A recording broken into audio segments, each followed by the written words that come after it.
सगळ्यात महत्त्वाची बातमी बघणार आहोत। शिवसेना विधिमंडळ कार्यालयातून सेना आमदारांना निरोप देण्यात आलेला आहे। 22 तारखेला मातोश्रीवर आमदारांची एक महत्त्वाची बैठक बोलवण्यात आली आहे। या बैठकीवेळी आमदारांनी आधार कार्ड, पॅन कार्ड आणि 4 ते 5 दिवसांची कपडे घेऊन येण्याचा सुद्धा निरोप या आमदारांना देण्यात आलेला आहे। सगळे आमदार जे 56 आमदार आहेत शिवसेनेचे, त्या सगळ्या आमदारांना अशा प्रकारचा निरोप पाठवण्यात आलेला आहे। अधिक माहिती घेऊयात, रणधीर कांबळे आपले प्रतिनिधी आपल्या सोबत आहेत। रणधीर, काय कशासाठी हा निरोप देण्यात आलेला आहे? बैठक आहे इथपर्यंत कळत होतं, पण काय 5 दिवसांच्या तयारीने कशाला यायला सांगितलंय? मी अनेक आमदारांशी माझं बोलणं झालं, त्यानुसार आमदारांना पण हा भूतकाळात टाकणारा प्रश्न आहे की शिवसेना पक्षप्रमुख उद्धव ठाकरे यांच्या मार्गदर्शनाखाली जी बैठक शुक्रवारी बोलवली आहे मातोश्रीवर, त्या बैठकीमध्ये या सर्व आमदारांना उपस्थित राहण्याचे निरोप दिलेले आहेत। आणि मात्र त्यावेळेला हे स्पष्ट केलेलं आहे की येताना तुमचे आधार कार्ड आणि पॅन कार्ड आणि 4-5 दिवसाचे कपडे घेऊन या। त्यामुळेच अनेक आमदारांना प्रश्न पडलेला आहे की कदाचित ही बैठक झाल्यानंतर सगळे आमदार शिवसेनेचे, कारण फाटाफूट होण्याची किंवा आमदार फोडण्याची शक्यता वेगवेगळ्या स्तरावरून व्यक्त होते आणि आता पुन्हा एकदा सरकार स्थापन करण्याच्या सगळ्या प्रक्रियेला वेग आल्यामुळे आपले आमदार सुरक्षित राहावेत, कुणीही त्यांना फोडण्याचा प्रयत्न करू नये म्हणून कदाचित या आमदारांना सुरक्षित स्थळी घेऊन जाण्याची शक्यता नाकारता येत नाही। आणि त्यामुळेच आमदारांना 4-5 दिवसाचे कपडे घेऊन येण्यास बोलवलंय। मात्र अनेक आमदारांचं असं म्हणणं आहे की नक्की या बैठकीनंतर काय, कुठं घेऊन जायचं आहे, काय हे असं ते सर्व आणायला सांगितलेलं आहे, याबद्दल त्यांच्यात संभ्रम आहे। त्याबद्दल कसली क्लॅरिटी विधिमंडळ पक्षाच्या शिवसेनेच्या कार्यालयातून देण्यात आली नाही। फक्त एवढाच निरोप देण्यात आला आहे की पॅन कार्ड, आधार कार्ड आणि 4-5 दिवसाचे कपडे घेऊन तुम्ही या बैठकीच्या वेळेला उपस्थित राहा। अगदी आता नेमका काय या बैठकीनंतर सगळ्या आमदारांना सल्ला दिला जाणार आहे किंवा मार्गदर्शन केलं जाणार आहे हे बघावं लागणार आहे। तुर्तास धन्यवाद रणधीर, तुम्ही दिलेल्या संपूर्ण माहितीबद्दल। तर काँग्रेस आणि राष्ट्रवादीची आजची बैठक उद्या होणार आहे। मात्र या बैठकीला राष्ट्रवादी काँग्रेसचे अध्यक्ष शरद पवार गैरहजर राहणार आहेत। तर शरद पवार आणि सोनिया गांधी यांच्यात अजूनही भेट होण्याची शक्यता नसल्याचं समोर येत आहे। तर आतापर्यंत शिवसेनेसोबत किमान समान कार्यक्रमावर जी चर्चा झाली त्यावर उद्या अंतिम शिक्कामोर्तब होण्याची शक्यता आहे। सोबतच पुढच्या 2 ते 3 दिवसांमध्ये महाराष्ट्राच्या सत्ता स्थापनेचा तिढा सुटणार असल्याची माहिती सूत्रांनी दिली आहे। मात्र निवडणुकीच्या निकालानंतर इतके दिवस झाल्यानंतरही अजूनही सत्ता स्थापनेचा तिढा का सुटत नाहीये असा प्रश्न आता महाराष्ट्राच्या जनतेला पडलाय। तर नुसत्या चर्चेच्या धुळ्यामध्ये तोडगा कधी निघणार असाही सवाल पुढे येतोय। आणि आता दिवसभरातील महत्त्वाच्या राजकीय घडामोडी आणि बैठकांचा आढावा घेऊयात। अगदी काही वेळापूर्वी संजय राऊतांनी नवी दिल्लीतल्या शरद पवारांच्या निवासस्थानी जाऊन त्यांची भेट घेतली आहे। तर सत्ता स्थापनेचा पेस अजूनही कायम असल्याचं जाणवतंय। मात्र येणाऱ्या काळामध्ये शिवसेना स्थिर सरकार बनवेल असा दावा संजय राऊत यांनी आज सकाळी घेतलेल्या पत्रकार परिषदेमध्ये केलाय। तर यावेळेला त्यांनी भाजपवर विखारी हल्ला केलाय। ही भाजपच्या अंताची सुरुवात असून भाजपनं आपला सर्वात मोठा मित्र गमावल्याचं सुद्धा राऊत म्हणाले। दुसरीकडे राज्यात सत्ता स्थापनेचा तिढा कायम असताना शिवसेनेची पुन्हा मातोश्रीवर बैठक होणार आहे। सध्याच्या राजकीय परिस्थितीवर शिवसेना पक्षप्रमुख उद्धव ठाकरे सर्व आमदारांशी चर्चा करणार आहेत। शुक्रवारी दुपारी 12 वाजता ही बैठक होणार आहे। आणि तर नवी दिल्लीमध्ये काँग्रेस आणि राष्ट्रवादीच्या नेत्यांची उद्या बैठक होती आहे। माजी पंतप्रधान इंदिरा गांधींच्या जयंतीनिमित्त देशभरात कार्यक्रमांचं आयोजन करण्यात आलं होतं आणि या कार्यक्रमांमध्ये काँग्रेस नेते व्यस्त असल्यामुळे ही बैठक अगोदर रद्द करण्यात आली होती। तर आजच्या पत्रकार परिषदेमध्ये संजय राऊत काय म्हणाले बघूया।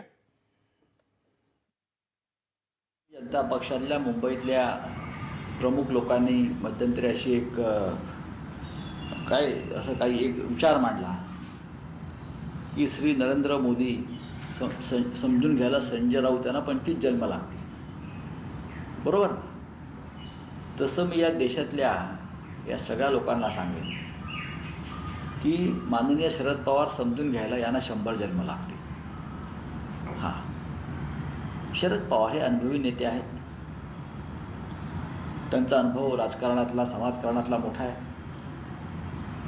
त्यांनी ज्या प्रकारची भूमिका घेतली असेल ती योग्य भूमिका आहे। असं आम्ही म्हटलेलं आहे ही अंताची सुरुवात आहे म्हणून।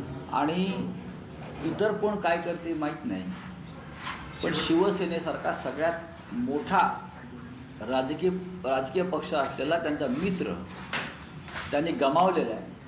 आणि देशाच्या पुढील राजकारणामध्ये भारतीय जनता पक्षाला याची फार मोठी किंमत मोजावी लागेल।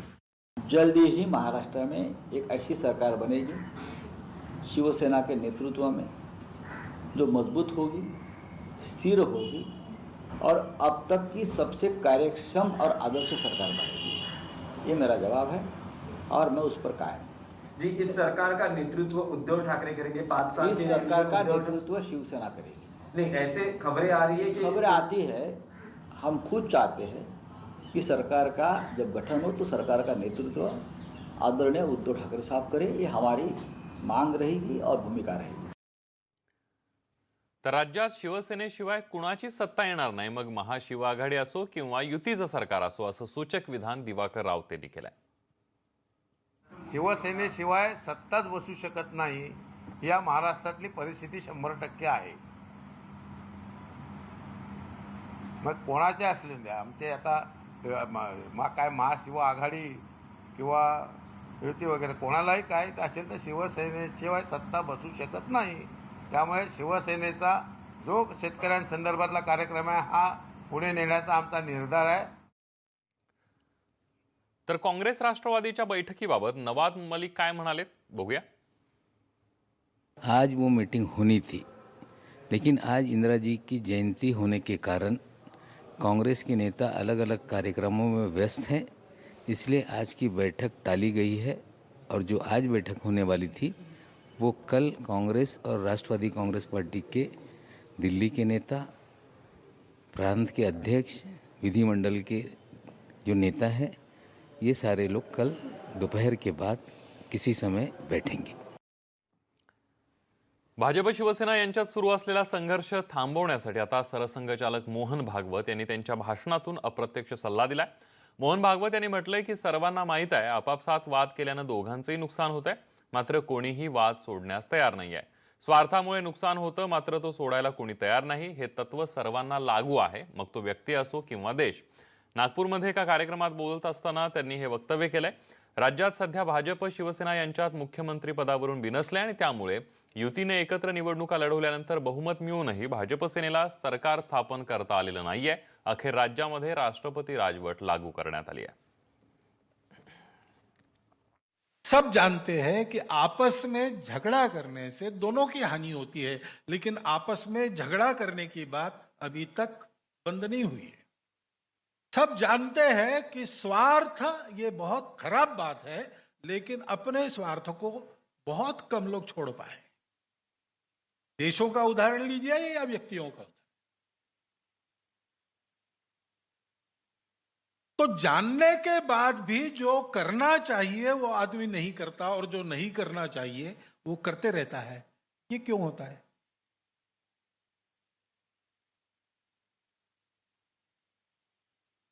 अब उसको लगता है कि ये मैं करूं तो लाभ होगा, तो उसको ये बताया भी जाता है कि ये तुम करोगे तो अभी तुमको लाभ मिलेगा, लेकिन बाद में तुमको इसके कटुफल भोगने पड़ेंगे। बातमी मराठा आरक्षणासंदर्भातली आहे। मराठा आरक्षणाला स्थगिती देण्यास सुप्रीम कोर्टाने नकार दिला आणि या प्रकरणी आता 22 जानेवारीला सुनावणी होणार आहे। त्यामुळे मराठा आरक्षणावरची सुनावणी लांबणीवर पडली आहे।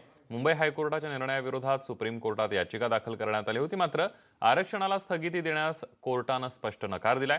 मुंबई हायकोर्टाने राज्य सरकारचा मराठा आरक्षणाचा निर्णय कायम ठेवत मराठा आरक्षण वैध असल्याचा निर्णय दिला होता, मात्र शिक्षण आणि नोकरीमध्ये 16% मराठा आरक्षण देण्याऐवजी 12 आणि 13% देण्याचे निर्देश दिले होते। मुंबई हायकोर्टाच्या निर्णयाविरोधात सुप्रीम कोर्टात याचिका दाखल करण्यात आली आहे। काल एक संभ्रम निर्माण झाला होता की राष्ट्रपती राजवट असल्यामुळे महाराष्ट्राच्या वतीनं वकिलांची फौज तिथं उभा राहणार का। आणि मी स्वतः मांडणी बघितली की आपले माजी अटॉर्नी जनरल मुकुल रोहितगीजींनी सुद्धा एक चांगल्या पद्धतीने तो प्रेझेंटेशन केलेलं आहे। आणि आनंदाची बाब ही आहे की ती पुढची सुनावणी आता आज निर्णय काय घेतला नाही, पण पुढची सुनावणी ही जानेवारीत केलेली आहे। त्यांनी आज फार मोठा दिलासा मी तर म्हणेल, कारण मुंबई हायकोर्टामध्ये शिक्कामोर्तब झाल्यानंतर खरं तर कुठल्या प्रकारचा वाद आरक्षणामध्ये होता कामा नये। कोणी जर समाधानी होत नसेल तर ते वारंवार न्यायालयामध्ये जाण्याची एक प्रवृत्ती असते. तशाच प्रवृत्तीने मॅटर चॅलेंज केलं आणि त्यांची मागणी होती स्थगिती द्यावी. आमचं म्हणणं होतं स्थगिती देण्याचं कुठलंच कारण नाही. आम्ही आज न्यायालयाला एक गोष्ट नोटीस करून दिली की तुम्ही रिपोर्ट मागवा. त्यावर न्यायालयाने तो कमिटीचा रिपोर्ट देखील मागितलेला आहे आणि 22 जानेवारीपर्यंत रजिस्ट्रारकडे डॉक्युमेंट कंप्लीट करण्यासाठी वेळ दिलेला आहे. जे काही भाषांतर आहेत, ट्रान्सलेशन जे काही काही डॉक्युमेंट्सचं ते पण करण्याचं माननीय न्यायालयाने आदेश दिला आहे. त्यामुळे 22 जानेवारीपर्यंत ही सगळी प्रोसेस कंप्लीट होईल आणि 22 जानेवारीनंतर मराठा आरक्षणाची सुनावणी होईल. यानंतर बघूया पुढची बातमी. योगगुरू बाबा रामदेव यांनी एका मुलाखतीमध्ये केलेल्या वक्तव्यावरून देशभरामध्ये मोठा गदारोळ सुरू झालाय. सोशल मीडियावर बाबा रामदेव यांच्या विरोधात हॅशटॅग ट्रेंड होत आहे. बाबा रामदेव यांनी पेरियार आणि डॉक्टर बाबासाहेब आंबेडकरांच्या अनुयायांना वैचारिक दहशतवादी संबोधलं होतं आणि त्या विरोधामध्ये मोठी संतापाची लाट उसळलेली आहे.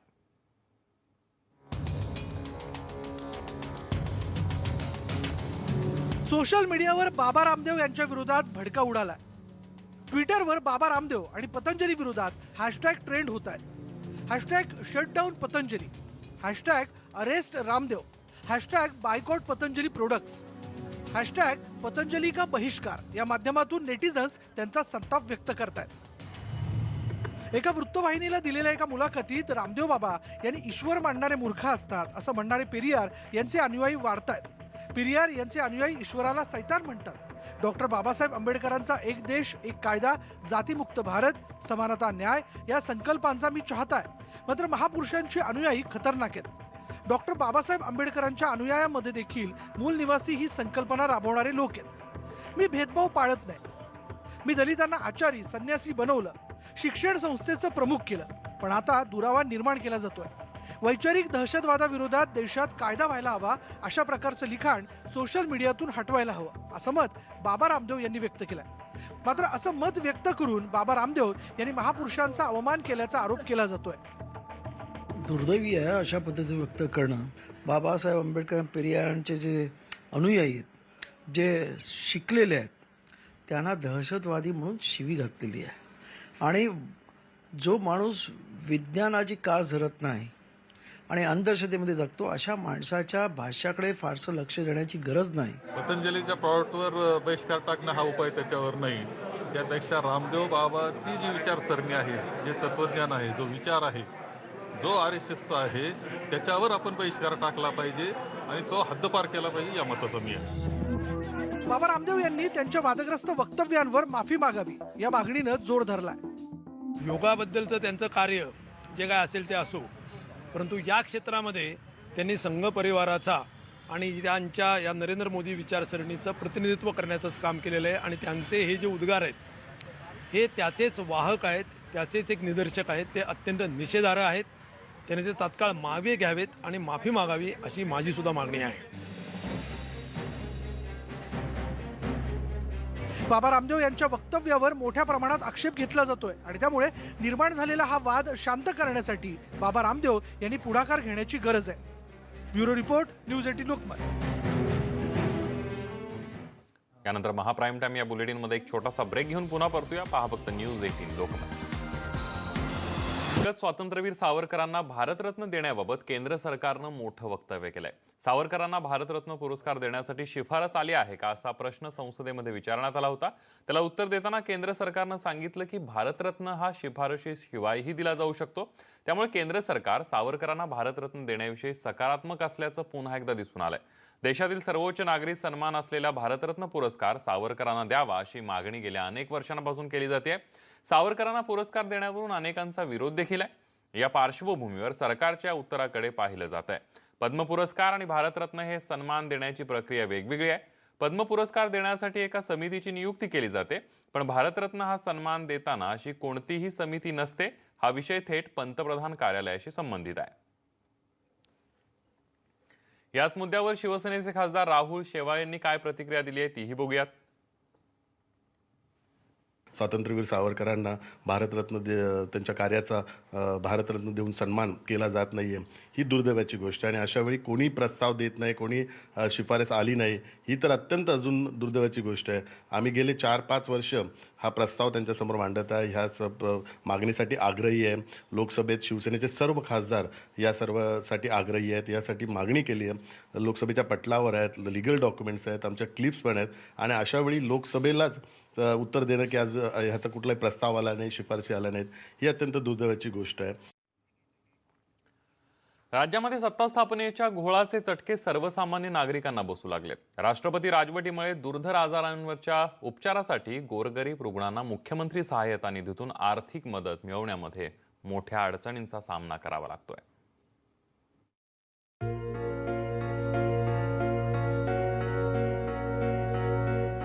ऐन तारुण्यात अपंगत्वाचं संकट ओढावलेल्या चिते पिंपळगावच्या अमित गावंडेची फरफट काही थांबलेली नाहीये. विजेच्या तारेला चिकटल्यामुळं त्याचे हात पाय कायमचेच जायबंदी झालेत. खरं तर एका जीवघेण्या संकटातून तो बचावलाय. कुटुंबाची आर्थिक परिस्थिती बेताची असल्यामुळं पुढच्या उपचारासाठी मुख्यमंत्री सहाय्यता निधी हाच काय तो मदतीचा मार्ग आहे. कुटुंबाची आर्थिक परिस्थिती बेताची असल्यामुळं पुढच्या उपचारासाठी मुख्यमंत्री सहाय्यता निधी हाच काय तो मदतीचा मार्ग त्याच्या कुटुंबासमोर उरलाय. पण राष्ट्रपती राजवटीमुळं ही मदत मिळण्यात अडचण निर्माण झाली आहे. सरकारच स्थापन होईना, त्याच्यामुळं माझ्या मुलाच्या ट्रीटमेंटचा आता खोळंबा होऊ लागला आणि मला पैशाची चणचण जाणवू लागली. राज्यपालांनी मुख्यमंत्री सहाय्यता कक्ष सुरू ठेवण्याचा आदेश दिला होता. मात्र अद्यापही या कक्षाचं काम सुरू झालं नसल्यामुळं रुग्णांचे प्रचंड हाल होत आहेत. मुख्यमंत्री सहाय्यता कक्ष जर बंद झाला असेल तर रुग्णांची तो लवकरात लवकर चालू व्हावा, जेणेकरून रुग्णांची जी गैरसोय आहे ती आपल्याला टाळता येईल. गोरगरीब रुग्णांना दुर्धर आजारावर उपचार करण्यासाठी मुख्यमंत्री सहाय्यता निधीतून आर्थिक मदत दिली जाते. कागदपत्रांची पूर्तता केल्यानंतर अवघ्या 24 तासात गरजूंना पैसे दिले जातात. मात्र सत्ता स्थापनेच्या घोळामुळे गोरगरीब गरजू रुग्णांना मोठ्या अडचणींचा सामना करावा लागतो. नागरिकांनी भर पावसात उत्साहात मतदान केलं, कारण त्यांची अपेक्षा होती की लवकर सरकार बसलं तर त्यांच्या समस्यांचा लवकर निपटारा होईल. मात्र झालं उलटत. ज्या मतदारांनी नेत्यांना निवडून दिलं तेच नेते मतदारांच्या जीवावर उठलेत की काय, अशी परिस्थिती या सत्ता स्थापनेच्या गोंधळात निर्माण झालेली आहे. कारण अनेक असाध्य रोगाचे रुग्ण मुख्यमंत्री सहायता निधीची वाट पाहत आहेत.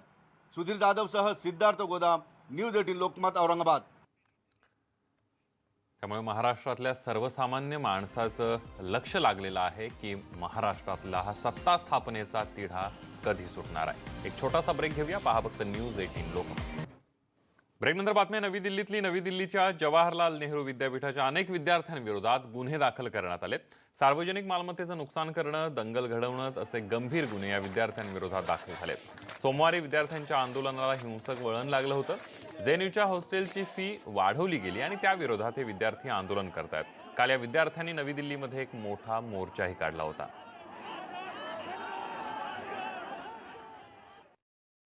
देखिए, अब एबीवीपी का जो लोग सरकार में अब बैठे हुए हैं, अगर उनको गलत लग रहा है तो उनकी मर्जी है.